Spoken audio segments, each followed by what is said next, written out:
Higher Universe Pictures. Welcome to the Paranormal Phenomena podcast with Brandon Rhiness and Elizabeth Chamberlain. I'm Brandon Rhiness. And I'm Elizabeth Chamberlain. Welcome to the Paranormal Phenomena podcast, where we talk about ghosts, aliens, and the unexplained.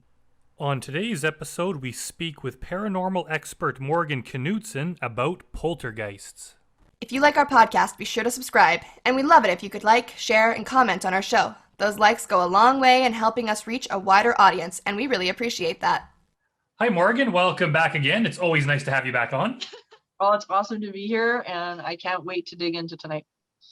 Yeah, today we're discussing a topic that's a favorite of mine, not only in the form of the famous horror film, but also just the topic in general.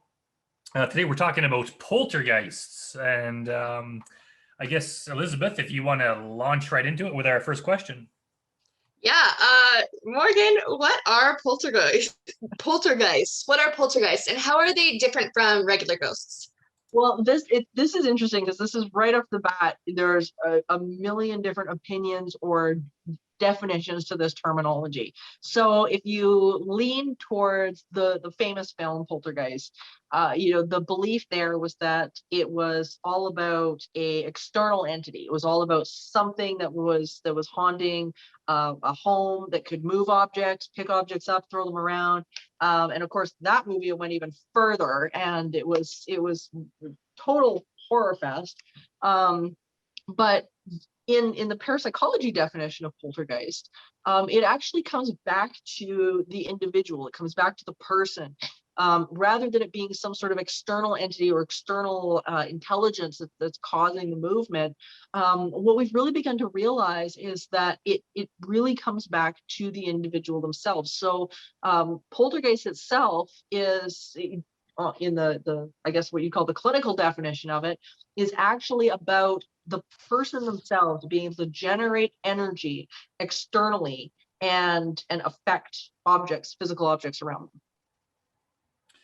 So I've been meaning to ask this question. I've heard of this, the agent theory and stuff, but if people have this kind of ingrained ability, whether right now it's not conscious, but to move objects and stuff, does that basically mean humans have superpowers? It kind of does. It kind of does, and it's something that not everybody seems to be really capable of doing. In the latest release of advances in parapsychological research, that's in the 10th edition, they've really delved into a lot of this. This is a subject that in the paranormal world, in the parapsychology world, has been massive over the last 10 years. And there was a fellow by the name of Dr. William Roll who really tipped the balance on paranormal or poltergeist and what they call psychokinesis or PK phenomena, and tied it all together. He really began to not only tie this poltergeist phenomenon in with the idea that we can move objects just with our own energy without touching them, but he managed to wind it into quantum understanding as well. So quantum theory and neuroscience. So where we're at now in understanding PK phenomenon and poltergeist phenomenon is vastly different from where we were even 5 years ago.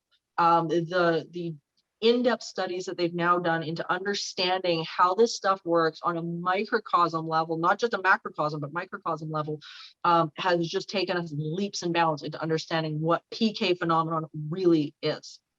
So that is a drastic change, because I grew up thinking a poltergeist is a pesky ghost. Basically goes around slamming doors and throwing dishes and breaking your stuff. That's basically all been abandoned for the most part. I don't hear that being discussed much lately. So it's basically that whole thing's abandoned, and now is the new form where it comes from within. Yeah, I think people are really getting a handle on just how much we have to do with the paranormal phenomenon around us. And your perception is not at all new or weird or anything like that, because the word itself really it has the basis in the German word poltern, which means to crash or to bang about and to rattle things, and Geist, which is mind or spirit or ghost. So really, I mean, the whole word itself means noisy ghost, and it dates back. This phenomenon dates back right into the fall of the Roman Empire. But cases were reported all the way back then in about 530 AD. They were recording this stuff. It beginning of the 16th century, there was a monastery even in Lyons in 1526. It's just crazy how far back this stuff goes, but people automatically assume that it was something that was external, because what happens, for those who aren't familiar with poltergeist phenomenon, they'll see objects just pick up randomly and get thrown about. And what was really throwing people for a very, very long time was to thinking that it was something of otherworldly intelligence, was the fact that even when the person who seemed to be the focal point of the poltergeist phenomenon wasn't in the room, that didn't mean the objects weren't moving. And now we're beginning to understand that there's what they call in physics a delay effect. There's, when you can put energy into something and then have it move or respond later. We're starting to understand that. They've now come to the conclusion, the realization that even the distance that the person is that is causing the phenomenon, that is in relation to the object itself. So the distance that the person is in relation to the object matters in terms of how far that object is going to move. So if you almost want to think of it like you've got a bathtub and you're pouring cold water into a really hot bathtub, that cold water, as you're pouring in, as it moves away from the source, it starts to cool off. And what they're beginning to realize is that poltergeist phenomenon kind of works the same way. So the closer that person is to the object, usually the further that object is going to fly. And the further away they are, the less distance it goes. So there's the advances that are coming forward now is pretty mind-blowing, but it's all us. It's people. So what causes it to happen? Like, how does somebody all of a sudden have a normal life one day and then start having poltergeist activity happen? There's a bunch of theories as to why it's going on. I think that's one of the things that's really still in the works in this study. But what they are looking at is actually a brainwave and different forms of brainwaves that are almost like seizures. And they're noticing now that some people will have these brainwave patterns. They've been doing a lot of work with what they call fMRIs, which is like a 3D scan of the brain. It's one step above an MRI if you go for one of those. And they're starting to realize that there's things that are going on in these people's brains that just simply isn't going on in the average Joe's brain.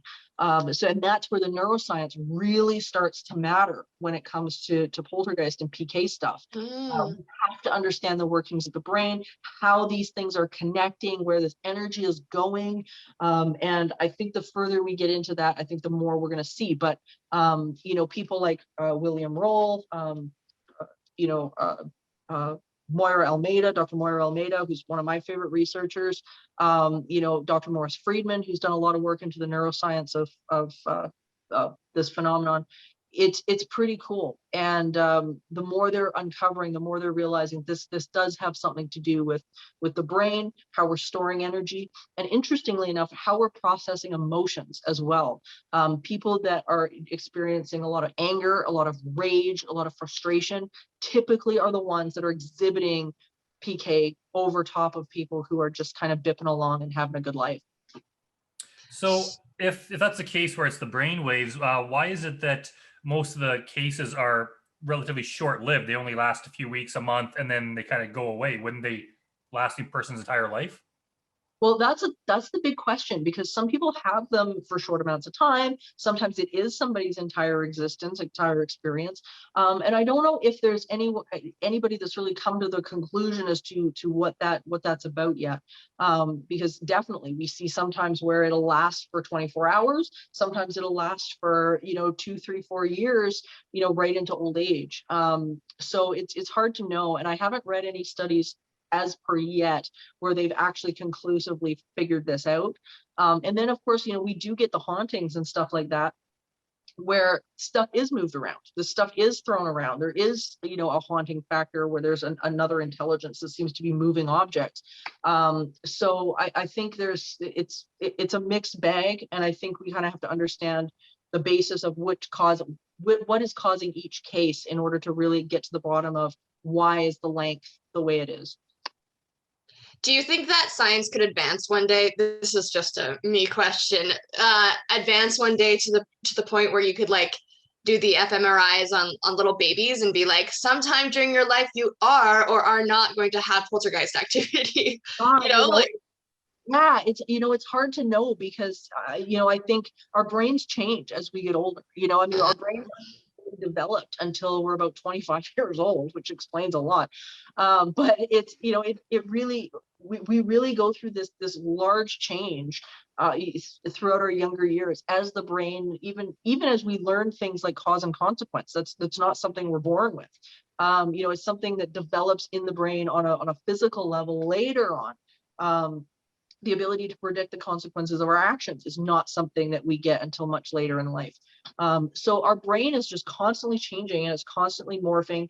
And as we're experiencing the world, all of our neurons are creating what they call neural nets. So all of these pathways that are sort of connecting within themselves that teach us, okay, do this, not that. That was painful. Don't do this again. Do this thing. All these things that are shaping our behaviors, our reactions, our responses, all of that, I think it all needs to be taken into account. So I don't know whether or not we would be able to, at that young an age, pin it down. You know what I mean? Yeah. So if there's a lot of these cases that are, these well-documented cases, but it still seems, at least to me, that there's no like definitive proof of this phenomenon. It seems there's still a lot of skepticism involved. Like, are we making progress, or is this something that's kind of like the field in general is never going to be a general consensus that, okay, it's real? It still seems like there's this doubt there, and it's, you know what I mean? I totally know what you mean. And I think that's a problem that parapsychology is going to face for years and years and years to come. I don't think that's going to be something that just disappears. In one of our interviews, we were talking about paradigm shifts, and I talk about this in my workshops quite often. As soon as we introduce a concept that is foreign to our world paradigm, we're asking somebody at that point to change not only their opinion of something, but to change how they view the world. And for some people, that's something that's very exciting. For other people, that's something that's terrifying. And everybody reacts to that differently. So I don't know if we're ever going to get past the point where there will be enough evidence. Even quantum theory right now is called quantum theory because it's quantum theory. So I don't know whether or not we're ever going to get to the point where we can absolutely say to the world, this is the way it is. Because not only do we have the problem of having everybody have to change something about how they're seeing things, but we also have the problem that this stuff is never really that consistent. You can have a bunch of variables that are either shifted or change, or something shifts in a person's life, or what can change the dynamic of the phenomenon that's going on. And I mean, it's something I rely on quite readily as an investigator, because in my program, Teaching the Living, I rely on the fact that we can shift this phenomenon to something that is better, just to disperse the negative stuff in somebody's life. I want that to change for people. So it's something that I rely on, the fact that it's malleable. This stuff is malleable. But when it comes to turning around and putting your finger on it, I think we're getting closer. I think the current advancements in parapsychology is getting us to the point where we're now beginning to understand the mechanics of what's going on, so that we can at least turn around and say, okay, look, under these conditions, we know that A, B, C, and D have the potential to happen. They're beginning to be able to recreate some of this stuff in laboratory conditions. So I think the more funding is put into it, the more work that's put into it, we're at least going to be able to make a dent. You want to ask the next Awesome. one, Elizabeth? Yeah. So if somebody's experiencing these negative things that you're talking about, what are some ways that you have to make them positive? There's so many, and it depends on the person. It depends, it's case by case, because everybody is different. Everybody's got a different measuring stick of where their joy is. Some people's happiness and joy is, in patting their cat. Some people's happiness and joy is, prayer. Some it's, painting. Everybody's got a thing. So for me, it really is about getting people back into connectedness with who they are. Whatever that means for them. I mean, if you've got people who, I was mentioning before, a lot of the PK experiments and things like that have been noted and documented. It's been people that are in frustration, they're in upset, they're in rage, they're in anger.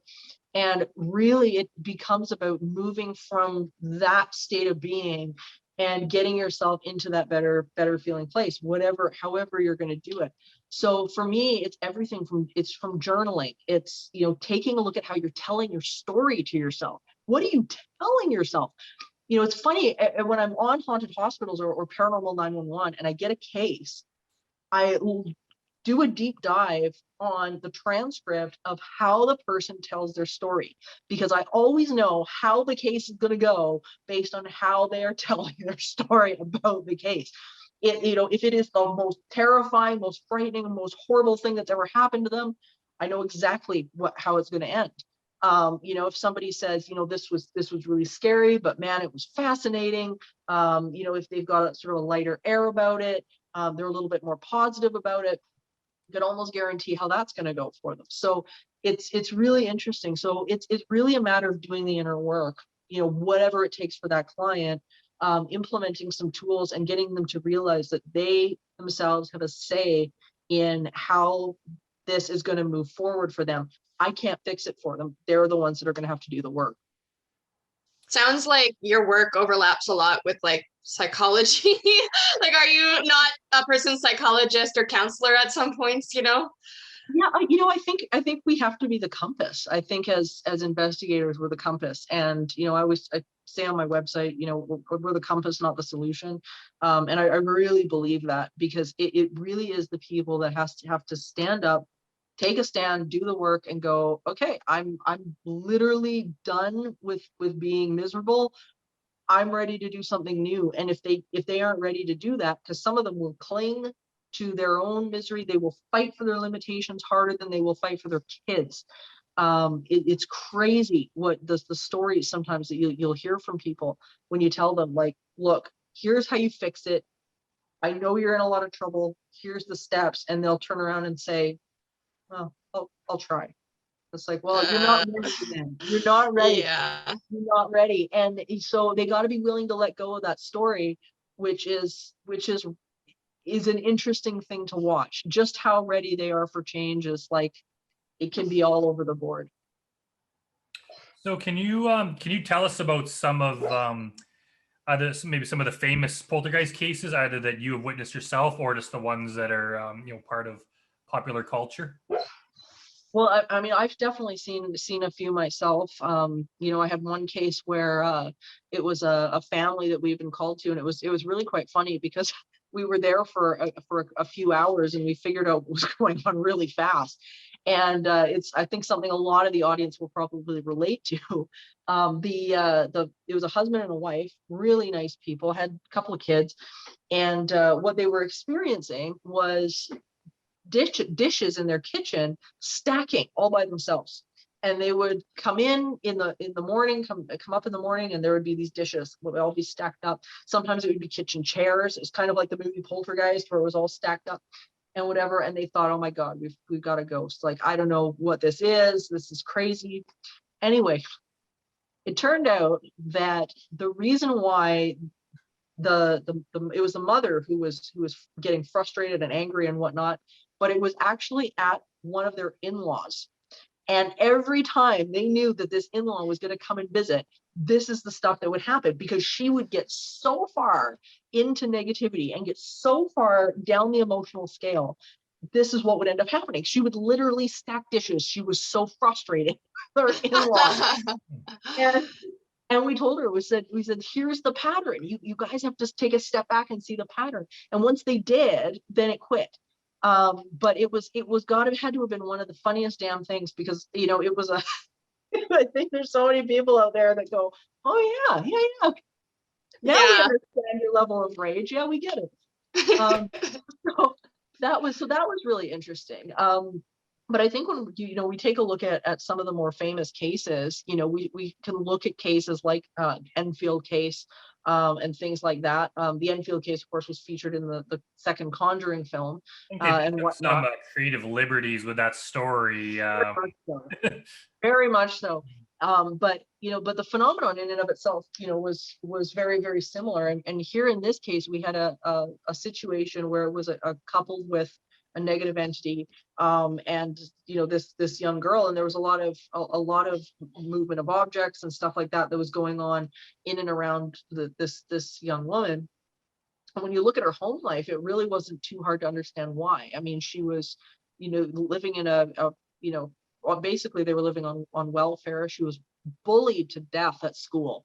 You know, she was not having a good time with her life experience. She wasn't very old. And so she was very lonely. She was a lonely kid. So there was a lot going on in her experience. Like, you can understand how this kind of got attracted into her life. And so you know, there's been multiple famous cases, you know, along the trail, I think. But you know, for the public, I think Enfield might be one of the most obvious.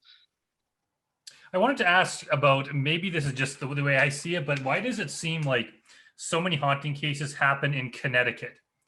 Every time I hear about a case, it's always it's never Washington State or Oregon, it's Connecticut, and it's a very small state. Is that just something in my mind, or is that something that's kind of I think and Lorraine Warren kind of made it famous with their story, A Haunting in Connecticut. I think that was a part of what zeroed the media in on Connecticut itself. There was so much attention given to that one case, and part of it started with a show that I was featured on years ago called A Haunting. They did a documentary called A Haunting in Connecticut as well before the film came out. And it was really well done. It was really cool. I think far more accurate than the film was. But so I think there's been a lot of media attention to it, which has you know, done it some justice. A lot of the states are like that. Probably another one that's kind of odd that way is Wisconsin. There's an absolute ton of weird phenomenon in Wisconsin that really none of it was really paid attention to until I would say the last maybe 10 years or so. You know, I guess it would have been the 80s when they first started experiencing the Beast of Bray Road, where it kind of caught the media's attention, and then everybody realized, oh my God, there's like a lot of paranormal phenomenon in Wisconsin. And now, you know, you've got all of these different UFO cases, you've got, you know, different dogmen cases, you've got all this stuff going on. So my guess is Connecticut kind of falls into that same category where it's like the media was like, oh my God, there's like more stuff here than just Connecticut. So if you kind of touched on this before, but like if someone is experiencing the phenomena, is there anything they could do to stop it, or do you have to just wait it out? Yeah, that's a really good question. I think with PK specifically, I think it is a matter of really turning inwards. You know, because PK has got parameters around it, and a lot of it, as I say, has to do with emotional state. So in my experience, really the way to take gauge of any paranormal situation for the most part is you really got to stop and take a look and ask yourself, number one, what is the feeling that I have around this? You know, is this good? Is this bad? What is the vibe that I got around this? And then you got to take it one step further and ask, what else in my life feels like this feels? What else in my life feels like this? Because there's something else every single time. The paranormal stuff is a mirror to what we've got going on in our experience. So if we can turn around and say, you know, I just had this really, really scary thing happen. This scared the crap out of me. We got to start to ask ourselves, what else is scaring the crap out of me right now? What is it? What do I've got going on that this is mirroring on some level, because as soon as we figure that out, you can start to trace it back and heal some of the causes. And just like the poor husband and wife who they're visiting in-laws, here she was telling us a story and saying, I'm so frustrated. I've got all these dishes stacked up. I've got this going on. I've got that going on. And these chairs are stacking and I don't know what it is. And it's creeping me out and it's scaring me and so on and so forth. And, when she talked about these visiting in-laws, it wasn't that much different. It was just, this is frustrating. I'm so sick of this. I don't want them to visit anymore. They're in my way. They're in my space. They're critical. They're these, this, that, and the other thing. And it's like, okay, well, now you've got something. Now you've got an understanding as to what you've got to heal up. This stuff is all about it's a warning bell. It's a trigger. It's a warning bell to something we've got going on in our lives. And once we can get that, then we're that's the first step to figuring this stuff out. Do you think there'll ever come a time where there's psychological drugs available? You could take Prozac or some sort of drug like that hasn't been invented yet, and that would just kill the phenomena? Well, that's an interesting thought, because you kind of wonder if there is something that would act as an inhibitor. I've heard over the years of people being on various drugs and stuff like that, like prescription drugs like antipsychotics and whatever, where people have reported like various effects and various side effects and whatever that have either changed their perception of what's going on, or shifting, changing, maybe even on a chemical level that that's triggering phenomenon that's happening.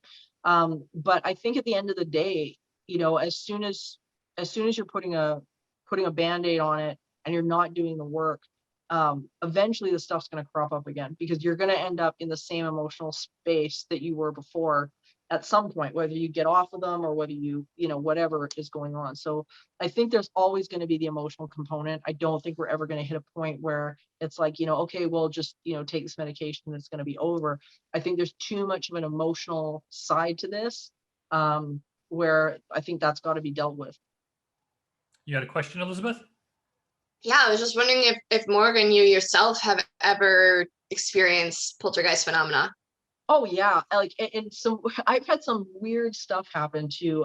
Probably one of the more interesting times was early on. Probably, oh gosh, this would have been about maybe a year and a half ago. I had this, a friend of mine and I, we would get together for lunch regularly, and the two of us, we just jived. We just jived all the time, and Stephanie and I, when she was still alive, we were like that as well. But she was one of my best friends, and we just got along so famously. And we would go out for lunch and we would talk about this stuff. We would get excited. We would be, we'd be really involved, and we'd have the weirdest things happen. So one of the incidents I think that stands out the most is I had these little highlighters that I would bring, because we'd have like a pile of paperwork or whatever in front of us. And I'd had these little highlighters, and they were sitting on the middle of the table between us. We were at a restaurant, and they were sitting on the middle of the table. And all of a sudden, out of nowhere, we heard this clink. And we looked at each other. I thought it was weird. We looked under the table, and one of the highlighters was on the floor. This damn thing had gone right through the middle of the table, right through the center, and landed on the floor. No explanation for it, just bam, happened. It wasn't long after that we had a really wild experience with this, with a tiny little ring. And it started when I was sitting on the couch, just hanging out watching TV. And again, we heard this little plink, plink, plink. And I watched, and I kid you not, I watched this little ring, and it was very, very tiny, it's about yay big, about half the size of a dime. Watch this thing fall out of midair onto the coffee table and bounce its way onto the floor. I went and picked this damn thing up. I've never seen it before in my life. It's not from jewelry. It's not from, I couldn't figure out where the hell this thing was from. So I took it into my room and I photographed it for her. And I said, you're never going to believe this. This is the weirdest damn thing. And I kept it. So I ended up putting it on my dresser so the next time she came to visit, I was going to show it to her. And so when she did come over, and this was about, I don't know, 2 weeks later or so, I picked it up to show it to her. She thought, that's bizarre. I put it back down on the table, went to go do something, turned back around, this ring long gone. Couldn't find it. We turned the house upside down, turned the room upside down, trying to find this stupid thing, couldn't find it. And then lo and behold, we hear clink. And this damn thing was on the floor underneath the corner of the rug in my bedroom. No reason for it. Shouldn't have been under there. Didn't fall. No one was touching it. And anyway, I still have this stupid ring. So it's still there. It's the weirdest thing. And it looks like it's off a piece of jewelry or something like that. It's very nondescript. But it was one of the weirder things that I've had happen. But I keep it now because like it's just wild. Do you think that was something going on in your mind that was causing that? I don't know. My opinion about it and my assumption about it was the fact that I think because Patricia and I had such a great connection that we were creating this stuff that was going on around us. When Stephanie was still alive, she and I did the same thing. We had the weirdest things go on in her house, everything from blinds opening and closing. We had really strange smells that would manifest in the house, like incense burning and things like that when nobody was burning incense, and it would be thick, like you'd walk in the door and it would just hit you like a brick. And so we had a lot of stuff go on as well, and when she passed away it quit. So I kind of wonder if there was something like between the two of us where we had enough of this connection that was somehow we were manifesting, creating this. But it was really neat. Have you ever tried to use it as a superpower, as we have said before? It's funny because I find because the only time that I'm able to do it is when I'm connected or with somebody else. So I don't know whether it's me. I don't know whether it's a combination of me and the other person. I have no idea. I wish I could. All right, guy, you cut me off in traffic. Now you're gonna get it.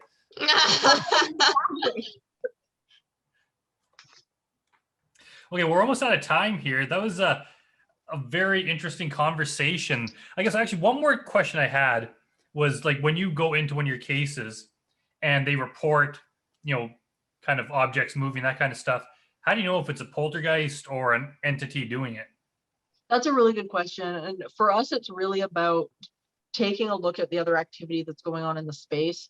You can usually figure it out pretty quick, but at the end of the day, it really doesn't matter because whether it's PK or whether you've got some sort of intelligence that's harassing a family, at the end of the day, it really doesn't matter because it still comes back to that person's emotional state and their emotional work. And once they're able to get out of that negative space, whatever is going on starts to dissipate. So if you've got somebody who's in this really, that's in a negative space or has unhealed stuff, and whether they've manifested something that's intelligence that's outside of them, like a negative entity or something like that, or whether they're experiencing anger and rage and frustration and they're getting PK explosions randomly around their house, the process is still the same. So there's definitely, we can start to look at things like, okay, are people seeing apparitions, for example? Are they seeing things that don't really make any sense to them visually? Are there other witnesses to this where other people are being bitten or kicked or pushed, or is there physical interaction? One thing we're always looking out for too is things like residual energy, and in that case nothing's moving, and people sometimes mistake that for poltergeist stuff, but in that case there is no movement of objects, there's nothing. So we're kind of going through a long list of possibilities before we can nail down something, whether it's psychokinesis or it might be something else. It's just so cool. It's such a neat phenomenon, and it's such a great entry point, I think, into understanding the depth in which our minds can influence the environment, and the amount of empowerment I think that it can give us as a human race is just, it's huge. Yeah, we're all superheroes. Woo! Oh man, that's it. And I guess even though the 1982 movie was not accurate, still a good movie. It was a great movie. And you know what was so cool about that film, which I loved, was the fact that they touched on stuff in that movie, including emotional states, including, video ITC, all sorts of things. They brought a lot to light in that movie, and I thought it was great. Okay, I guess we'll leave it at that. Thank you so much for coming back on. This is another great episode. We'll have you on again soon to talk about something different. And, yeah. Thanks for listening to the Paranormal Phenomena Podcast. See you next time.